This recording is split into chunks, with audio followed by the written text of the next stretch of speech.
My name is H.A. Goodman. I'm an author, columnist, and journalist. Hit subscribe right now. I used to be a hardcore Bernie Sanders supporter. I was the biggest Bernie Sanders booster on the internet, according to the Huffington Post. I am now a Trump voter and a Trump supporter. I will vote for Trump in 2020, and here's one of the reasons why. Before I get to Andrew Gillum concedes to Ron DeSantis, I did state, I wasn't perfect at all, but I did state that Gillum would lose to DeSantis, that Nelson would lose to Scott, that Beto would lose to Cruz. All of those things took place. One reason is that Andrew Gillum needed to rely on Hillary Clinton. Clinton Foundation pay to play. Hillary Clinton, who cheated Bernie Sanders. A Bernie candidate had to rely on Hillary Clinton to fundraise. So there's still Bill Nelson is still fundraising from the recount. He lost the election, and he's still fundraising. The Democratic Party they love fraud. And before we get to Andrew Gillum concedes Florida governor's race to Ron DeSantis, so really quickly, Axios, Andrew Gillum officially conceded the Florida governor's race to a Republican opponent, Ron DeSantis, for the second time. After Gillum still trailed DeSantis by more than 30,000 votes after an automatic recount, the AP reports. Now, he's a progressive candidate. He's a very typical Bernie Sanders progressive candidate. He's saying one thing like Bernie Sanders, and like Democrats doing another. Andrew Gillum says Florida can't do single payer alone. This is not Breitbart. This is not Fox. This is CBS News. How can you implement single payer and Medicare for all nationwide if it doesn't even work in Florida? If it doesn't even work in Vermont? Florida gubernatorial candidate Andrew Gillum has been a vocal advocate of Bernie Sanders' Medicare for all approach to health care coverage, but he acknowledges that there are some hurdles that would be difficult to surmount should he be elected. If Floridians vote him into the governor's mansion, he says he'll expand Medicaid to increase health care coverage. That's different from Medicare for all. See, expanding Medicaid is not Medicare for all. You're not going to get the youth vote. You're not going to get that energy and enthusiasm that Democrats lied and cheated their way to, because they were never serious about Medicare for all. And that's just one of the many things Democrats are not serious about. They lie all the time. They're focusing on gun control now.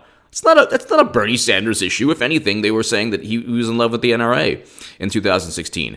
In an interview with CBSN's Elaine Quijano, Gillum explained why single-payer care would be impractical for Florida to adopt unilaterally. Impractical for Florida to adopt unilaterally. This is why he lost. This is why Beto lost. This is one of the reasons that these Medicare for all candidates, if they go too hard and they push for it, they lose. Abrams lost. Medicare for all is not feasible. And if you want to then run on it, then you have to run on tax increases. Democrats are not stupid. They know when to utilize Medicare for all, when the progressive pundits and progressives will say, yeah, vote, we're going to do it. We're stronger than the power base, and we can rebuild the party from within. That gets you a lot of subs, hundreds of thousands, but it doesn't get you legislation. There's not going to be a Medicare for all bill. Okay, quote, I've endorsed Medicare for all at the federal level. That's fine, Gillum said. I do not believe a state can accomplish that on its own. Why not? That's ridiculous. Anything that could be accomplished on a federal level should be able to be feasible on a state level. If a state did, it would probably find itself bankrupt pretty quickly. Okay. And largely because in a state like Florida, as you get the sickest pool coming to one location, the system would collapse under the weight of it. Florida would then be a microcosm of the United States. No one says, well, you don't have Medicare, you don't have Medicaid, you don't have federal programs within certain states. If a federal program works for all states, it works. Okay, you can't just simply say, well, Medicare for all doesn't work, but Medicare and Medicaid and every other social safety net works for individual states. But Medicare for all doesn't work for certain states. But once everyone adopts it, suddenly, miraculously, even though the Mercatus said you'll have to double to triple tax collection, and even that wouldn't be enough, again, underline, highlight, even that wouldn't be enough. And there's the Urban Institute, I believe. So there are two major studies. There hasn't been a major study, and I'm talking about Bernie's website, which is not a study. There hasn't been a major study saying that A, it won't tank the economy, and B, that it's even feasible. But should a larger group of states decide to marshal their economic leverage, however, Gillum thinks Medicare for all would be worth considering. That's ridiculous. That's absurd.